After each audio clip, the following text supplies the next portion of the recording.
नमस्कार, मैं हूं संतोष पाठक और आप देख रहे हैं द न्यूज लॉन्चर। इस देश की राजनीति में देश के प्रधानमंत्री नरेंद्र मोदी के इस साल सितंबर के महीने में 75 वर्ष की आयु पूरी कर लेने की चर्चा है। आरएसएस के मुखिया, राष्ट्रीय स्वयंसेवक संघ के सर संचालक मोहन भागवत भी इसी साल यानी 2025 में सितंबर के महीने में ही 75 वर्ष की आयु पूरी करने जा रहे हैं। उत्तर प्रदेश के मुख्यमंत्री योगी आदित्यनाथ के पद से हटने या हटाए जाने की खबरें चर्चा में हैं। बताया जा रहा है कि उन्हें दिल्ली लाकर केंद्र में मंत्री बनाया जा सकता है। नीतीश कुमार बिहार में अपने बेटे निशांत कुमार को राजनीति में स्थापित करने की जद्दोजहद में लगे हुए हैं। अपने बेटे को ऑफिशियल तौर पर, आधिकारिक तौर पर राजनीति में लॉन्च करने की कवायद में जुटे हुए हैं। लेकिन इन सब के बीच दक्षिण भारत के एक बड़े राज्य, दक्षिण भारत के एक महत्वपूर्ण राज्य और एनडीए गठबंधन के एक बड़े सहयोगी दल के नेता के बारे में एक बड़ी खबर निकलकर सामने आ रही है। दोस्तों, नरेंद्र मोदी नानी फैक्टर बहुत ही महत्वपूर्ण फैक्टर माना जा रहा है। नानी यानी नायडू और नीतीश, नानी फैक्टर के बल पर नरेंद्र मोदी देश के प्रधानमंत्री बने हुए हैं, बल्कि तीसरी बार देश के प्रधानमंत्री वो बने हुए हैं। सिर्फ 240 सांसदों की संख्या उनके पास है। अगर नीतीश कुमार, चंद्रबाबू नायडू समर्थन नहीं देते तो वो प्रधानमंत्री नहीं बन पाते। लेकिन इन सब के बावजूद एक तरफ जहां नीतीश कुमार की गद्दी को हिलाए जाने की चर्चा जोरों पर है, वहीं दूसरी तरफ नीतीश कुमार के हश्र से सबक लेते हुए, एकनाथ शिंदे के हश्र से सबक लेते हुए चंद्रबाबू नायडू भी अब अपना रिटायरमेंट प्लान करने लगे हैं। जी हां, आपने बिल्कुल सही सुना। चंद्रबाबू नायडू भी अब रिटायरमेंट की योजना बनाने लगे हैं और पोस्ट रिटायरमेंट उनको क्या क्या करना है, इन सबका खाका भी उन्होंने तैयार कर लिया है। मकसद एक ही है, एकनाथ शिंदे की तरह वो ठगे ना जाए, नीतीश कुमार की तरह वो ठगे ना जाए, और इससे पहले कि राजनीति की दशा और दिशा बदलती हुई नजर आए, आंध्र प्रदेश में भी भारतीय जनता पार्टी अपना खेला करती हुई नजर आए, उससे पहले चंद्रबाबू नायडू रिटायर होना चाहते हैं और रिटायर होकर वो अपने बेटे को आंध्र प्रदेश की राजनीति में सेट करना चाहते हैं। तमाम खेलों पर तो नजर है, बिहार को लेकर तो नजर है, लेकिन आंध्र प्रदेश में भारतीय जनता पार्टी किस तरह का खेला करने जा रही है, आंध्र प्रदेश में बीजेपी किस एजेंडे पर काम कर रही है। चंद्रबाबू नायडू ने तेलुगु इतिहास में, आंध्र प्रदेश के इतिहास में सबसे ज्यादा लंबे समय तक मुख्यमंत्री बने रहने का रिकॉर्ड बनाने वाले चंद्रबाबू नायडू दक्षिण भारत की राजनीति को अच्छी तरह से समझते हैं। इसलिए भारतीय जनता पार्टी के खेले को भी वो समझ गए। परिसीमन के मुद्दे पर तमिलनाडु के मुख्यमंत्री एम.के. स्टालिन ने बैठक बुलाई। चंद्रबाबू नायडू उस बैठक से नदारद रहे। हालांकि सबसे पहले चंद्रबाबू नायडू ने ही परिसीमन का यह मसला उठाया था।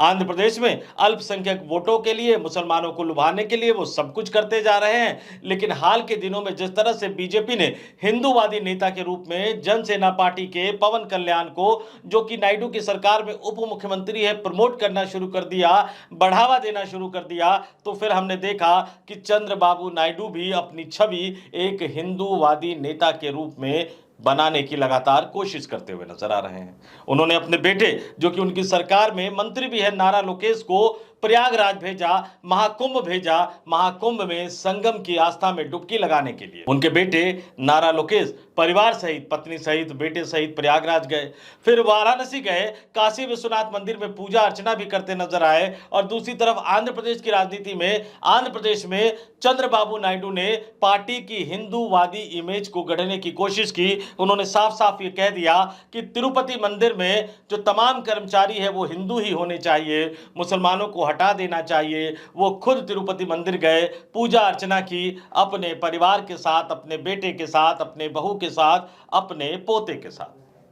ये सब चीजें चंद्रबाबू नायडू को क्यों करनी पड़ रही है? क्योंकि चंद्रबाबू नायडू अच्छी तरह से इस देश की राजनीति को समझते हैं कि हिंदुओं की बहुसंख्यक आबादी होने के कारण अगर आपकी पार्टी की मुस्लिम परस्त छवि बन जाती है, अल्पसंख्यक परस्त छवि बन जाती है, तो फिर आपकी पार्टी को हिंदुओं के वोट मिलना मुश्किल हो जाते हैं। कांग्रेस की जब हार हुई, कांग्रेस की जब लगातार हार हुई, ए.के. एंटनी की अध्यक्षता में कमेटी बनी, उस कमेटी ने भी यही रिपोर्ट दी थी कि कांग्रेस के हारने की सबसे बड़ी वजह यही थी कि कांग्रेस को देश के हिंदुओं ने, देश के बहुसंख्यकों ने मुस्लिम परस्त राजनीतिक दल समझ लिया था।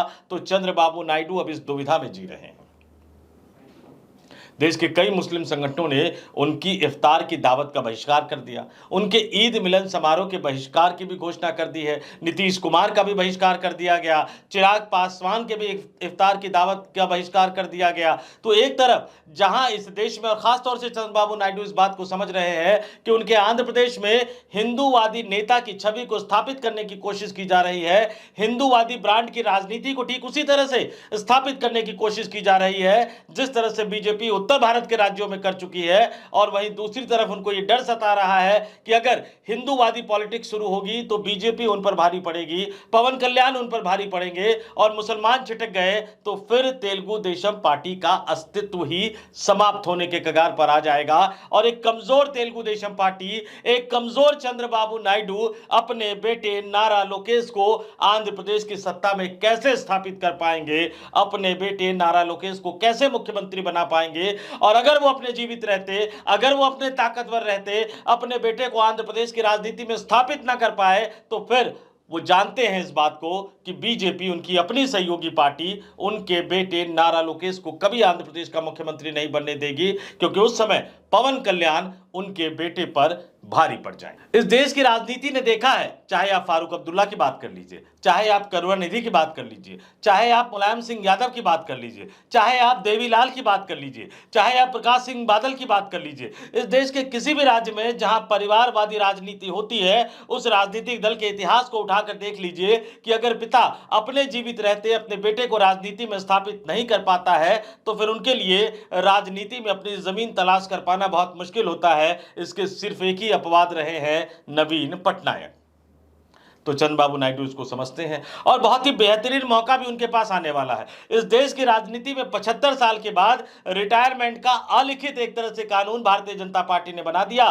नरेंद्र मोदी और अमित शाह की जोड़ी ने इसको लाल कृष्ण आडवाणी पर लागू किया, मुरली मनोहर जोशी पर लागू किया, अपनी पार्टी के कई नेताओं पर लागू किया। और अब चंद्रबाबू नायडू जो कि एक तरफ हिंदूवादी राजनीति भी करना चाहते हैं, दूसरी तरफ मुसलमान वोटों को भी हासिल करना चाहते हैं, इन दोनों के बीच में झूलते हुए नजर आ रहे हैं। वो चंद्रबाबू नायडू 75 साल का फॉर्मूला अपने ऊपर अपनी ही पार्टी में लागू करने की तैयारी कर रहे हैं, ऐसा सूत्र बता रहे हैं।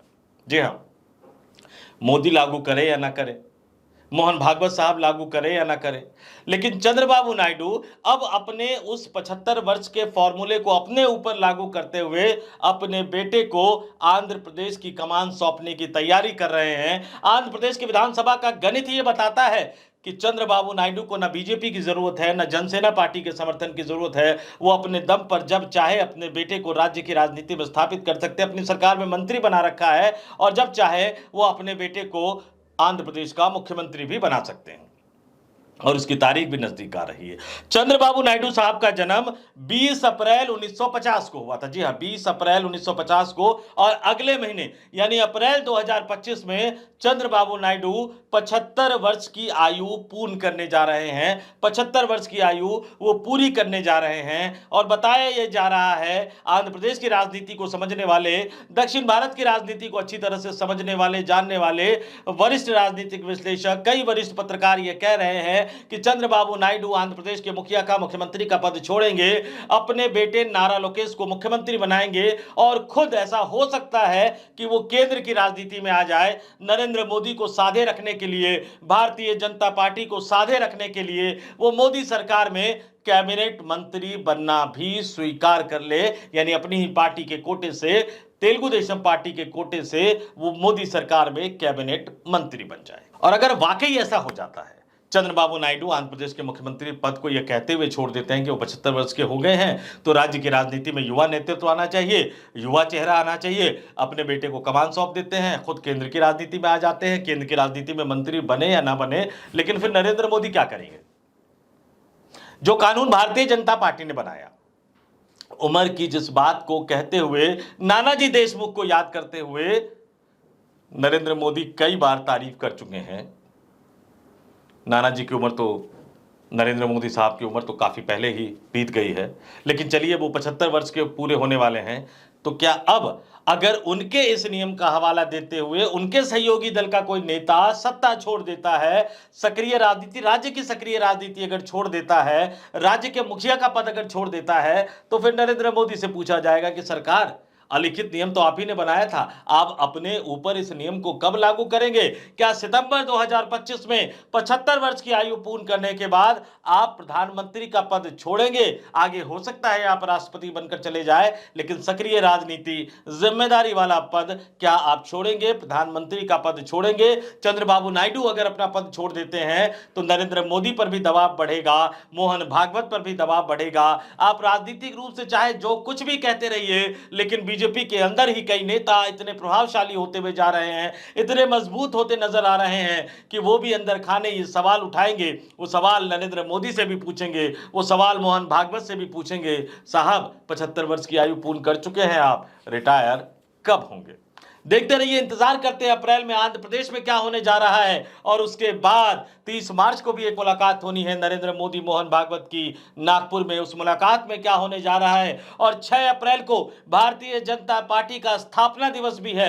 उस स्थापना दिवस तक बीजेपी के अध्यक्ष के नाम का ऐलान होने की भी उम्मीद की जा रही है। तो आने वाले 15-20 दिन राजनीतिक रूप से हलचलों भरे दिन रहने वाले हैं, और राजनीति की हर हलचल से जुड़ी बड़ी खबर लेकर हम न्यूज लॉन्चर पर आपके सामने आते रहेंगे। तो इस वीडियो में इतना ही। मुझे यानी संतोष पाठक को दीजिए इजाजत। आप तमाम लोग देखते रहिए द न्यूज लॉन्चर। नमस्कार।